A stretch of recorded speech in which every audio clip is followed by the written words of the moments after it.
থাকে যি মানুহৰ লাজ নাথাকে যেতে একেবাৰে মানুহ এজন নিলজ্জ হৈ যায় কোনো লিমিট নাথাকে তেতিয়া কয় যে মোৰ লৰাও বিদেশী মোৰ ঘৈণীও বিদেশী ছোৱালীও বিদেশী কি কৰ তো সেইটো একদম যেতিয়া এটা মানুহ নিলজ্জতাৰ শেষ পৰ্যায়ত যায় যে ইয়াতকৈ আৰু নিলাজ নাই তেতিয়া মানুহ এটাই কয় আজি যদি কোনোবা এটা মানুহে কয় যে মই অসমীয়া বিৰোধী হয় মোক কি কৰিবি কৰ তেতিয়াতো আৰু কোনো একো কৰিব নোৱাৰে সো এইটো যিটো তেওঁ কৈছে এটা কথা মই ডেফিনেটলি কৈছো যে what ever he has reveal that is only 10% of it so what I am going to reveal on 10th September Rahul Gandhi will regret for his life that why I have appointed this guy as a deputy leader in the parliament and the president of Assam Congress committee so now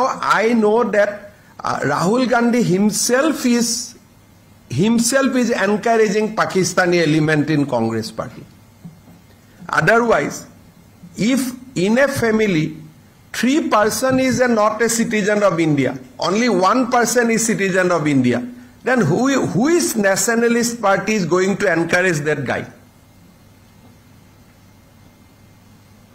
যিজন মানুহে নিজৰ লৰা ছোৱালীক ভাৰতীয় হোৱাৰ যোগ্যতা বুলি নাভাবে তেওঁ আমাৰ লৰা ছোৱালী কি চকুৰে চাব তেওঁ কোন লৰা ছোৱালীৰ লগত কথা পাতিব মইতো অসমৰ বাতৰি কাকত কেইখনমানক দেখি মোৰ হাঁহি উঠি আছে মানে তিনিজনে ভাৰতীয় নহয় বুলি কথাটো মানে নায়ক সজাইহে প্ৰজেক্ট কৰিব খোজে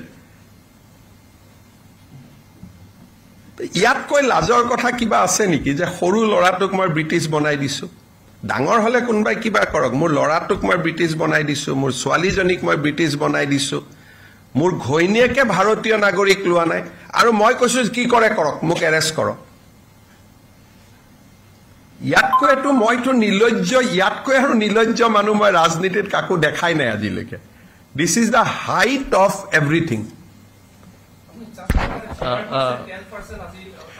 আজি যিখিনি কৈছো 10% মই আজি আপোনালোকক ডাইৰেক্টলি কৈছো যে his wife and he is very deeply involved in anti-India activity and I am going to prove it তেওঁ যেটো পাকিস্তানত গৈছে মই আজি আকৌ এবাৰ কৈছো মোৰ কথা প্ৰত্যেকটোৱে সঁচা আছে ঘৈণীয়েকৰ লগত এটো কোনো সম্পৰ্ক নাছিল that was his own independent visit এবাৰ গৈছে দুবাৰ গৈছে তো পাসপোৰ্ট আমি যিমান পাম হিমান নাই মইতো কৈছো তেওঁ নেপালতো এবাৰ গৈছিল তেওঁ নেপালৰ পৰা ক'ত গৈছে এটো কোনে জানে গতিকে কিটো তেওঁ যেটো আজি কৈছে যে মোৰ পৰিবাৰ তাত থকা কাৰণে গৈছিল that is false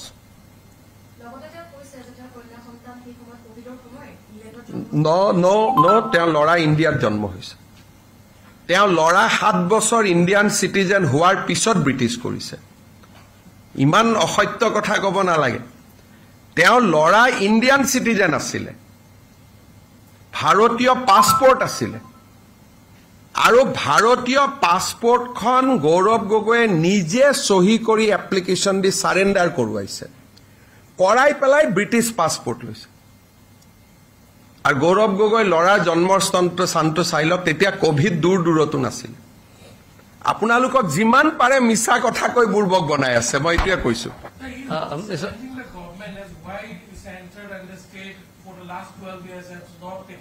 No, I think we are going to take action. Who is saying that we are not going to take action?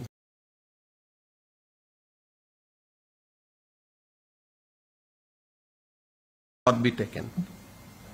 Mr. Chief Minister, two things that his son was a citizen of India and showing total disregard to this country. He by himself signed the application. Actually, I thought 2021 he has decided to leave this country. That is why he has changed the citizenship of his son in 2021, post-COVID. I know the date also. And we have the exact copy of application also with us. His daughter was born in Britain. That is correct. But his son was a Indian citizen. Kot janmo hoise moi najano. But he had a Indian passport in 2021, after I formed the government in Assam, he surrendered his son's British passport or Indian passport, and he took a British passport. Covidৰ লগত কোনো link নাই। যিমান পাৰে অসত্য কথা কৈ আছে 10 তাৰিখে ৰাস্তাত ওলাব জাগা নোহোৱা হ'ব। আৰু তেওঁৰ পৰিবাৰে আইবিৰ ওপৰত নজৰ ৰাখিছিলে।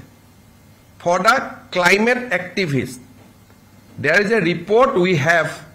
She quoted a report extensively quoting from a IB documents. That means she has a link, she has somebody in IB who will fed her information. On that basis, she advised climate people that whether to invest in India or not India. That's a very serious allegation. Very, very serious allegation. And I am again, as a Chief Minister of Assam, I am repeating, his visit to Pakistan was to get a training, nothing to do with his wife. Because at that time, his wife was not in Pakistan, wife was in India. You also stated that you were making a secret Bollywood movie, which is going to be flop on 10. क्या Bollywood movie भाई? मेरा तो Bollywood movie मैं क्यों बनाऊंगा? ये तो 10 का मैं अभी बोल रहा हूं। I said 3, all 3 he has accepted today. So my movie or my contention, অসমত হিমন্ত বিশ্ব শৰ্মাই যি কৈছে আজিলৈকে 100% সঁচা ওলাই আছে। আপুনিতো মোক এইটো প্ৰশ্ন কৰিবই লাজ লাগিব লাগে, কাৰণ আপোনালোকে জিন্তু গগৈৰ মৃত্যুৰ কথা পাহৰি গৈছে, পেহেলগামৰ 22 জন মানুহৰ মৃত্যুৰ কথা পাহৰি গৈছে।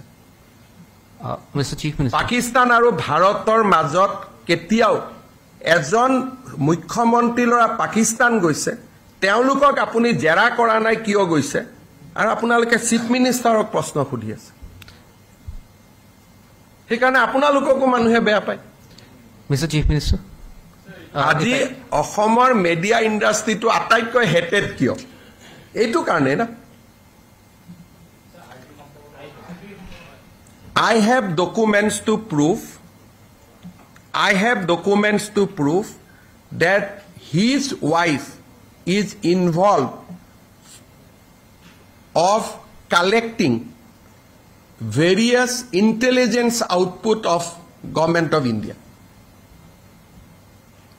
And it is directly linked. I have report in my hand.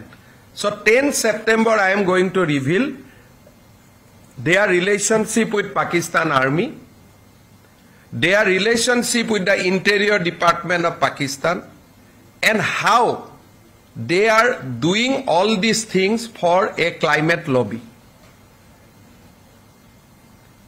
So I cannot 10 September leke rokhi rakhok, aji jikhini koise pressurot pori koise. আজি কিয় কৈছে? ভূপেন বৰাক ভঙাৰ আগলৈকে কথাখিনি কোৱা নাই, সভাপতিৰ কাগজখন লৈ পেলাই আজি এখিনি কথা কৈছে। ইয়াৰ আগতেতো না কৈ আছিল, মোক কি কৈছিল? ষ্টুপিড, ননসেন্স, কি কৈ আছিলে? চ' আজি কোন ষ্টুপিড কোন ননসেন্স অসমৰ মানুহে গম পাই গ'ল। আৰু সেই সময়ত তেওঁ অসমৰ মুখ্যমন্ত্ৰীৰ ঘৰত আছিলে। দেউতাকক কৈ গৈছিল নে নাই পাকিস্তানত যোৱাটো? দেউতাকেতো এছবিত খবৰ দিব লাগিছিল যে মোৰ ল'ৰা পাকিস্তান গৈছে। Did he inform his father? আজি মোৰ ল'ৰাজন যদি পাকিস্তান যায়, মইতো এছবিক ইমিডিয়েটলি খবৰ দিম। আহাৰ পিছত ডিব্ৰিফিং হ'ব। আনকি আপোনালোকৰ ৰিপৰ্টাৰবিলাক যেতিয়া মাইনমাৰত যায়, কৰবাত পৰেশ বৰুৱাক লগ কৰি ইণ্টাৰভিউ লৈ ঘূৰি আহি এছবিত ডিব্ৰিফিং হয়। ছায়ামণিহঁতকে সুধিব, তেওঁলোকে যেতিয়া পৰেশ বৰুৱাক লগ কৰিব গৈছিল, ঘূৰি আহি এছবিত ৰিপৰ্ট কৰে আৰু পুৰা ডিব্ৰিফিং হয়। 70 ৰাষ্ট্ৰ এখনত গ'লে ঘূৰি আহি ডিব্ৰিফিং কৰিব লাগিব না ইণ্টেলিজেন্স এজেন্সিক। গতিকে বহুত ডিপলি ইনভলভ হৈ আছে পাকিস্তানৰ লগত। আৰু ইমান চিম্পুলকৈ কৈছে যে মোৰ ৱাইফ তাতে আছে, গতিকে মই তাত গৈছিলো। সাংসদ নহওঁতেতো আৰু বেয়া আছিল, তেওঁ এটা মুখ্যমন্ত্ৰী ল'ৰা আছিল। He use to live in chief minister Assam residence. That is a more serious thing. মুখ্যমন্ত্ৰীৰ ল'ৰা এজন মুখ্যমন্ত্ৰীৰ কোৱাৰ্টাৰৰ পৰা, আপোনালোকে তেওঁ টুইটাৰ চাব, যোৱা 2 দিন আগলৈকে টুইট কৰি আছে। 14 দিন পাকিস্তান থাকোঁতে এটাও টুইট কৰা নাই। যোৱাৰ দুদিন আগতে কাৰ্বি আলঙত গৈছিলে গোটেইখিনি টুইট কৰিছে 15 দিন পাকিস্তানত থকা এটা ফটো টুইট কৰা নাই